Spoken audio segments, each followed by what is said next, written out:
Okay.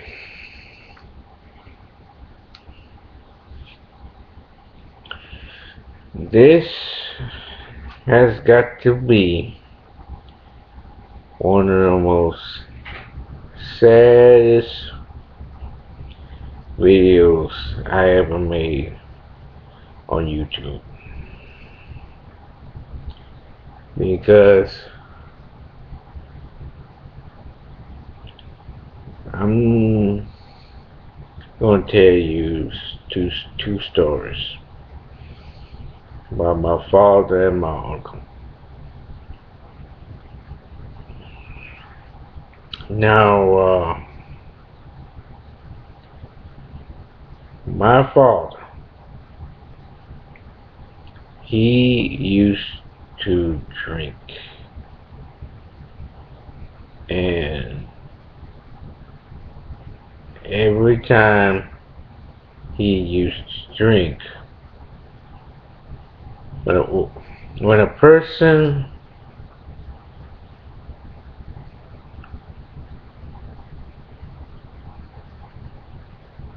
when a person drinks so much alcohol, that person becomes like an alcoholic.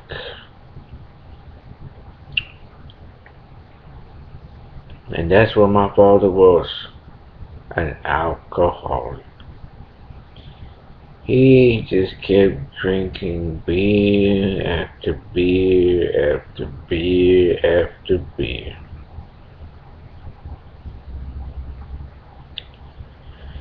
And then one day, his stomach started to hurt him. And, and, and then when his stomach starts really hurting him, he had to go to the hospital. And while we was in the hospital, he, while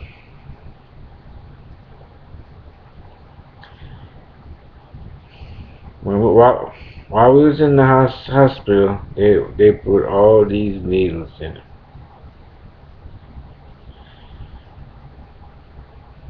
And then the doctors and nurses, they put an oxygen mask on him. And when the doctors pulled the plug, he was dead. And then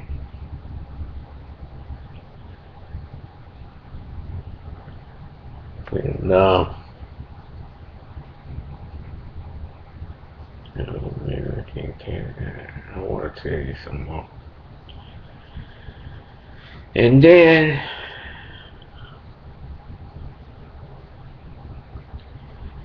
and then we had to go to my my father's waking funeral. And people from my mother's side of my family and people from my father's side of my family, they came to see my father. And my father was in a coffin, and when I felt his head, it was cold.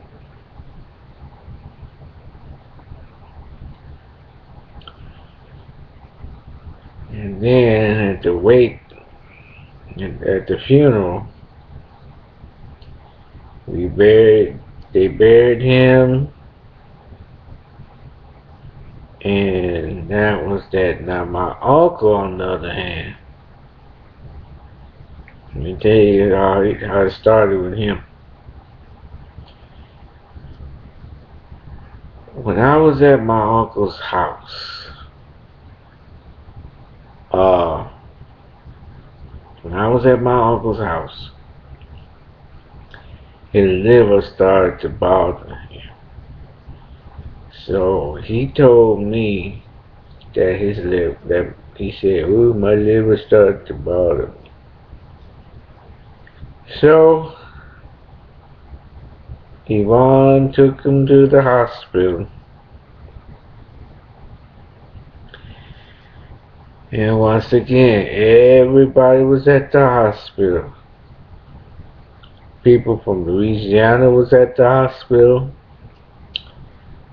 My mother's family, they went to the hospital. And they if I can finish this. So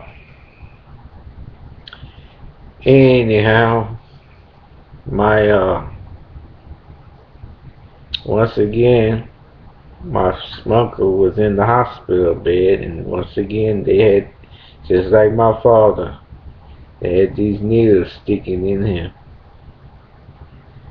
But when they put that oxygen mask on my uncle's face, and the doctors pulled the plug, just like they did with my father, everybody started crying. My mother started crying. Chrissy was crying. Bobby was crying. Daddy was crying. Edward was crying. I can keep naming. Everybody was crying, including Christopher. He was crying. So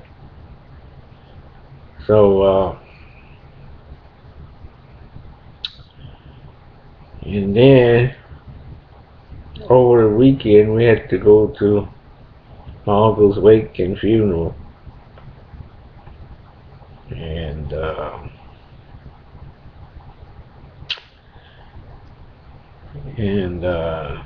after we went to the funeral, they had to bury him the same way they buried my father.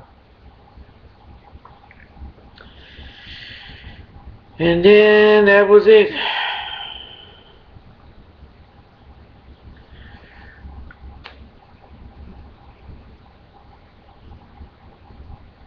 But I want to talk to you about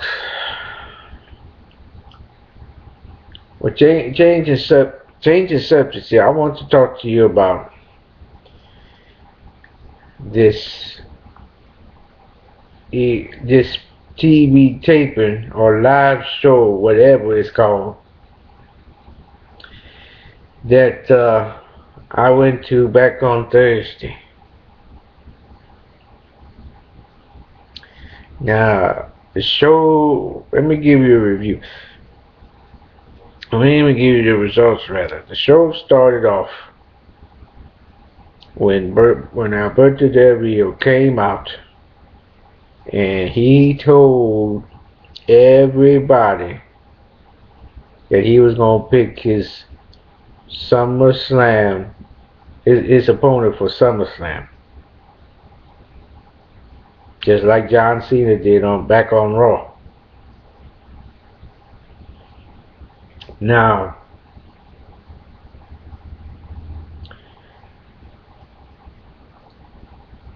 Alberto Del Rio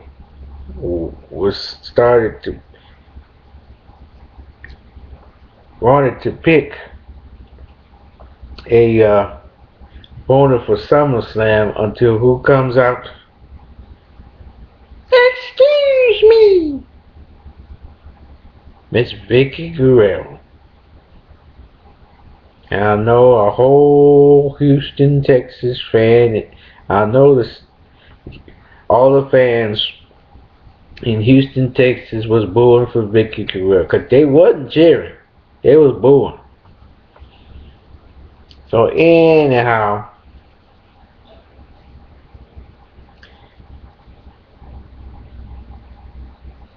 So Vicky Guerrero made a match between three people, and it was a triple threat. It was Randy Orton versus Christian versus RVD.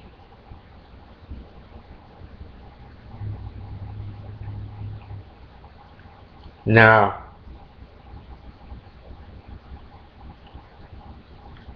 in the second match,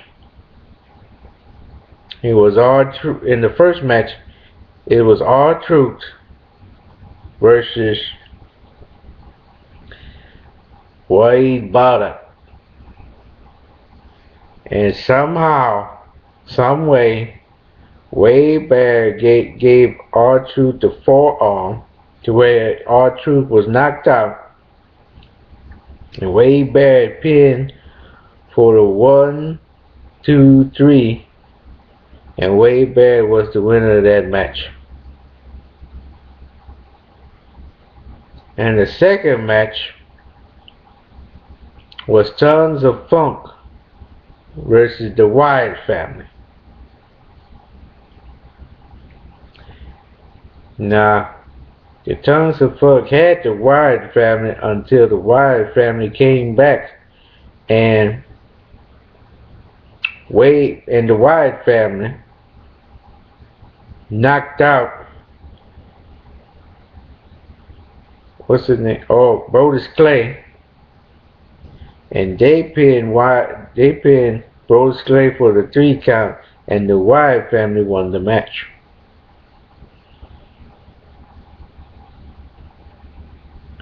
Now the third match was for the Divas Championship.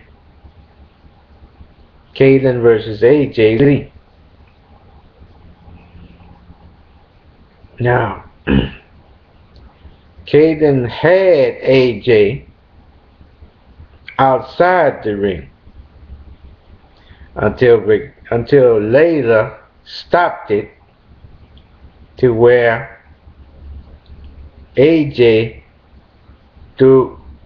gave her a low blow and threw her back in the ring. And then AJ gave Kaitlyn that Black Widow submission, and somehow, some way, Kaitlyn tapped out again, and your winner and still champion, AJ Lee.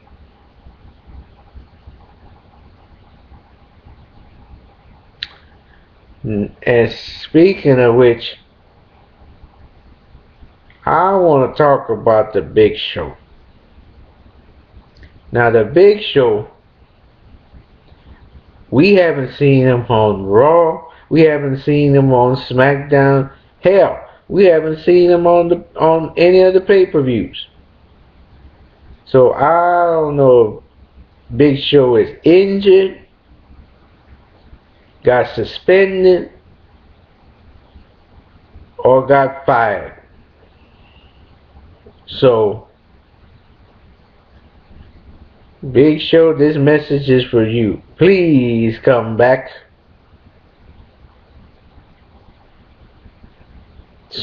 Please come back soon to the WWE. Because I know every Big Show fan misses you and they want to see you come wrestle in the ring. So, getting back to what I was saying. Now, tonight on Raw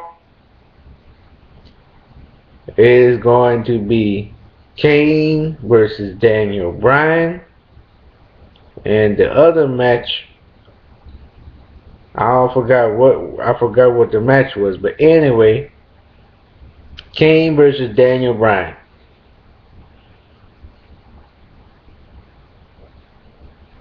And I'll bet you anything, Brad Maddox is probably going to say something stupid, just like Vicky Guerrero did, and he probably gonna fire wrestlers, suspend wrestlers, and Mr. McMahon ain't no better because Brad Maddox. I'm still pissed off about this general manager situation because they should have gave the general manager job to Triple H instead of Brad Maddox. But I tell you one thing, pretty soon Brad Maddox is gonna slip up, and knowing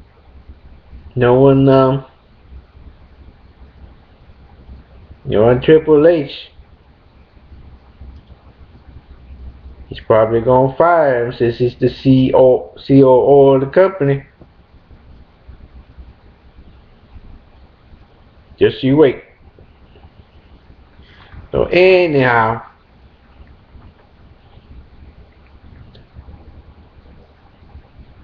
here's the thing I want to talk about.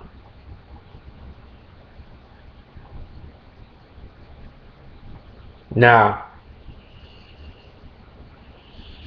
I used to have this friend. Hold on a second. Change this channel.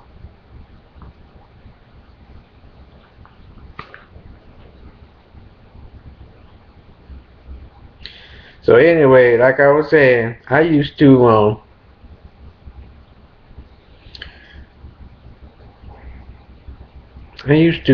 have this friend that I used to talk to on the phone.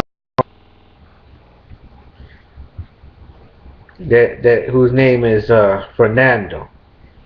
Now, before I used to talk to Fernando, he would talk wrestling with me. I would talk wrestling with him. But now it's like he wants to act like a jackass or an asshole, telling me that I need to get an apartment or if I need to get a job. I said, man, you worry about yourself and stop worrying about me. And every time, one time he called, I kept saying hello and hello. He done cursed me out. Talking about punk MF. I can't say the whole thing because it's vocal. So anyhow, after that, Fernando hasn't called me back since.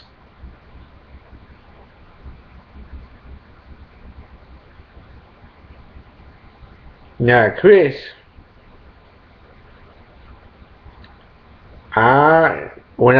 here's the thing though. When I call Chris, let me ask you something. When I call Chris, does he tell me about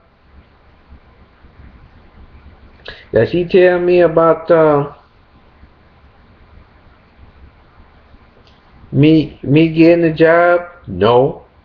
Does he tell me about me moving out of my house? No. So if Chris don't do that, why? Let me ask you this: If Chris don't do that to me, why Fernando do that to me? Asking me stuff like that. Make that the last time John asked me something like. I mean, not John. Make that the last time Fernando asked me something like that. And also, I want to talk about people who don't have a sense of humor. Like for example, if I'm telling somebody a joke and they don't laugh, then they don't have a sense of humor. Some people have a sense of humor, some people don't have a sense of humor. And then one time when I went to the gym, this I just came over to talk to this guy. This guy was telling me, "Hey, you need to get a life." I said, "Man, please, you tell me."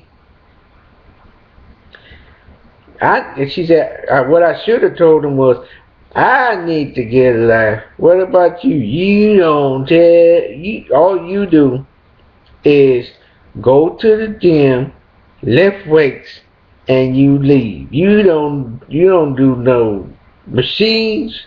You don't do no classes. All you do is lift weights and leave." MFer. Yeah, I don't like. See, here's the thing though. I don't like people like that. I'm trying to be nice to them, and they be not ugly with me. I talk to people. From now on, I'm gonna talk to people that are friendly with me. If they friendly with me, I'm gonna be friendly with them. If you get ugly with me, I'm gonna get ugly with you. I ain't worried about that. Just let that rain. So anyhow,